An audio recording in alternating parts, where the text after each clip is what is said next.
Good evening, everybody, and really excited to be kicking off the second half of the WLG case study with our group and our presentation, which is called Diversifying the Fleet. So my name is Eric Mills. I am a BDM out of St. Louis, and with me is Carson, Carrie, Aaron, and Josh. You're going to hear more from them soon. And also not here with us, but a big influence on us was our coach, Megan Greening. So Megan, thank you. I know you're watching on Zoom. Thank you for all the help and support throughout this process. So what's the problem? Why is everybody here tonight? Well, the problem is that there are not a lot of drivers in our industry. In fact, there's a pretty big shortage, 60,000 drivers. And we expect that shortage to grow to 180,000 drivers by the year 2028. The average age of a driver is 46 years old. And so as this population ages and retires, they're going to create even more of a gap that we're going to need new drivers to fill. And unfortunately, we're not seeing a lot of new drivers come into the industry, particularly when it comes to women and people of color. And so what does that all mean? Well, what that means for DOT is that as DOT continues to grow and as DOT continues to fulfill our brand promise, we're going to need more and more drivers there to support our growth. And if we're not able to find those drivers and attract those drivers and retain those drivers, then we're going to be more and more reliant on the common carrier market. And as we saw last year, that's expensive. And so our team, we got together and we looked at the market as a whole nationally for drivers. And then we looked at DTI and we matched them up and said, where are there some irregularities? Where are we misrepresented in the market? And we actually found these three groups. These three groups being drivers who speak English as a second language, drivers that are women, and then drivers between the ages of 18 to 20. Now, each of these three groups present challenges, and if we're able to overcome these challenges in recruiting and retaining these drivers, then there's a lot of opportunity for DOT. And so that's what our team is going to talk about. We're going to go into detail with each of these three groups, talk about the opportunities with each group, the challenges, and then our solutions to the challenges. And gang, if we're successful in doing this, not only will our driver fleet become more diverse, but we'll also have more drivers, which will be there to tackle the needs for DOT in the future. With that, I'll pass it off to Carson. Thanks, Eric. Good evening, folks. My name is Carson Krasinski. I am a staff accountant here. The first group, need a new slide, don't we? Challenges. So the first group we're going to discuss are those who speak English as a second language with a particular focus on Spanish speakers. There are 10 states in the US with Spanish populations of over 1 million people. DOT has DCs in 5 of those locations, including Illinois. Nearly 17% of CDL drivers nationwide are Hispanic, yet as you can see at DTI, we have less than half of that. There are currently 25 Hispanic drivers currently, let's see, in Illinois working for DTI. But if we can get in line just in Illinois with the national level, that would be increasing our fleet by 70 drivers. Now, there is a bit of a language barrier, of course, with just over a quarter of Illinois Spanish speakers not being fluent in English. Some solutions we've come up with to help recruit this market include hiring more bilingual driver trainers, promoting from our existing talent pool of ESLs in the warehouse, and teaming up with local organizations like, for example, the Illinois Hispanic Chamber of Commerce. We believe it'll be important to penetrate this market as the Hispanic population continues to grow throughout the country. Carrie. Good evening. My name is Carrie Bright, and I am a freight operations representative in our DTI team. Another area of opportunity for us is going to be our female drivers. So, fun fact, contrary to popular belief, women are 27% less likely to cause accidents than men. Just throwing that out there. And right now, women make up about 8% of CDL drivers nationwide, and we at DOT only have just over 5% in our fleet across all DCs. I forgot to change that, I'm sorry. Okay, so some of these challenges that we're facing with women drivers are work-life home balance, safety while over the road, and the physical pressures. And some of the things that we decided would be best suited for our team or for our company to combat these challenges is a new support group called Freight Ladies. So we kind of based this group off of the Women of the Warehouse. In 2016, we launched the Women of the Warehouse, and we saw a big rise in employment in just 1 year's time. This group will be responsible for going to our recruiting events, kind of giving a face to the trucking industry, saying it's not just a man's world out there, women can do it as well. We also decided that it's probably best for us to hire more women trainers. At the time of this study, we had the 7 DCs that do not have women trainers. Women are going to be more comfortable going over the road with a female rather than a male. That's just facts. With that, I'll give it to Erin. Thank you, Carrie. Thank you.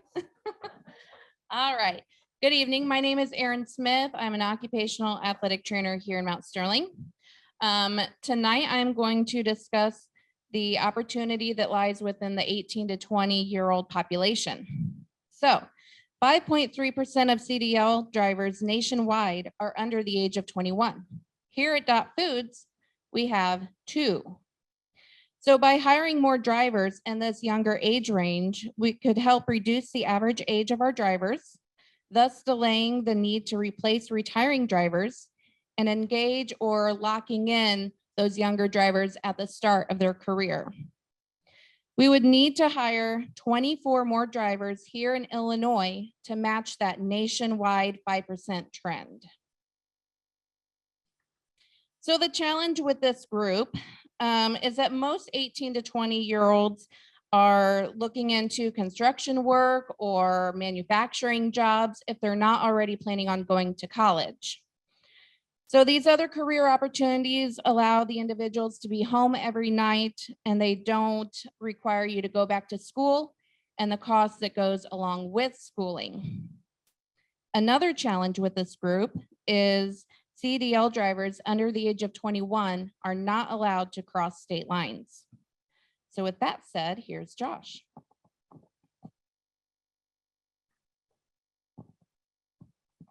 My name is Josh Stuckman. I'm a parcel lead in the parcel lead. So the future of our freight is in the next generation, which is our 18 to 20-year-old group on that. Okay. So how do we attract this group? Recruit at high school recruiting events, college recruiting events. You know, these are just, it's a career is what it is. So we want to get it out there and let them know what it is that's out there instead of pushing them straight out the door onto college debt.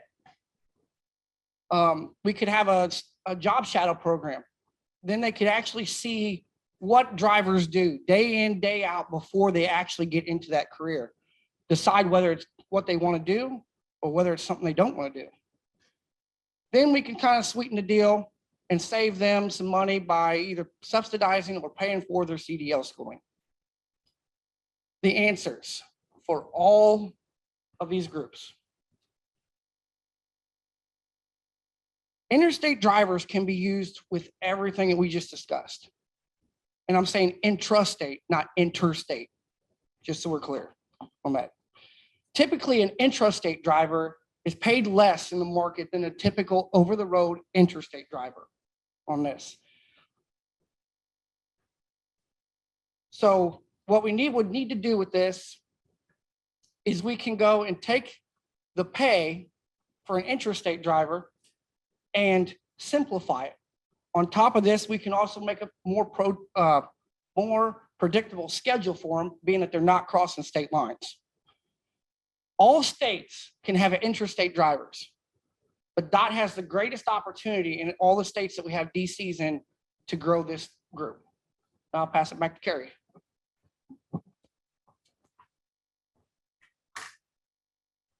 Okay, so let's wrap it up real quick. Basically, we need to save money. Okay, carriers are expensive, just like Eric said. And in doing that, we need to hire more drivers. We've provided you with the data that you should have in front of you. So I won't have to go through every number, but we're going to save over $120,000 in 1 week alone, adding these drivers in these categories that we've presented to you guys. So we've identified the groups that we need to attract. We've identified how we're going to attract them. More drivers, more diversity, and more profit. Thank you.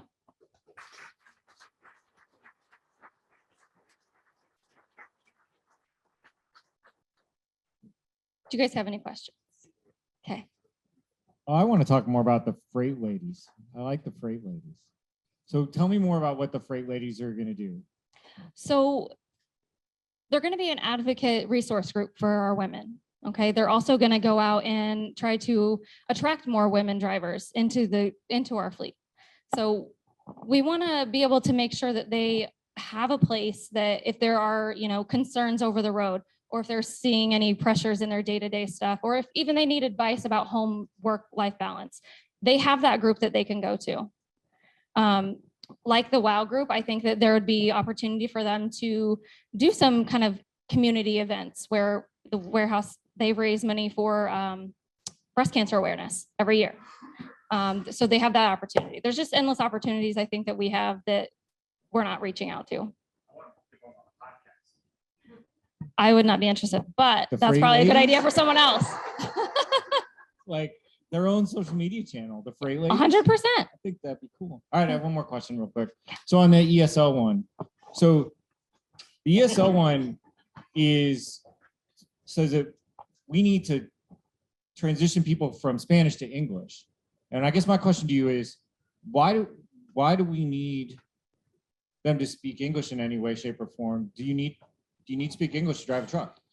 Now, if I remember my research correctly, road signs needed to know that. And then you also need to be conversational enough in the event that you have to deal with law enforcement, get pulled over for that. It did, to be quite honest, kind of look like a legal gray area. They didn't really set very, what's the word I'm looking for? I think my question was, should we adapt to who line. they are as opposed to having them adapt to who we want them to be is really what. I think it's a good question. I think finding that sweet spot to where we're not trying to make them fit the mold too much, being as extend our arm as far as we can to help make them feel like they're not going through too much. I don't know how eloquently I worded that, but. And from what I understand, the driving test is only given in English. So that would be a requirement. They'd be at least be able to have to read English. And Carrie, that is very accurate. However, there are some schools up in Chicago that are bringing in the Secretary of State and helping them, kind of hand-holding them through the test. So we are starting to see that here and there. Cool. So my question relates to hiring female drivers. I think we definitely need more diversity. We need more females, and we especially need more female trainers. Absolutely. So when I think about female drivers, there's really female drivers, and there's a certain way that you attract, recruit, and retain them drivers. And then there's moms. So moms are very different. So as part of your research, did you come up with any strategies or think through specifically how would you target female moms? Yeah, so that's kind of where the interstate also plays into. So it doesn't have to limit to the 18 to 20. That could also be for our moms, because if you're doing interstate driving only, chances are you're going to be home more. We could run up to Chicago or down to Belleville and back, and you're going to be able to be home.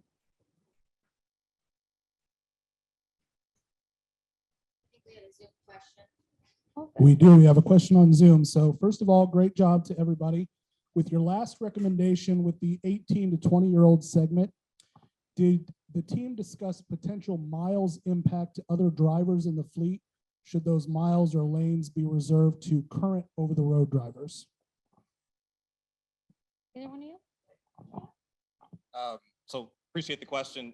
What we did not particularly look at the miles and taking them away from other drivers, but what we did look at with this intrastate driver piece was it would have a lower starting salary than somebody who is over the road would. And so the precedence and the preference for sure, if you're an experienced driver and you don't mind being over the road and driving a long time, would be going for that traditional role. This one right here is really for people who might have concerns about scheduling, flexibility, or just want to know exactly what they're going to bring home every day. So I know that wasn't a direct answer to your question. There's going to be some blurred lines there. But at the very least, we think that the benefit to the interstate driver is the predictability piece, but there's a trade-off there with the lower compensation.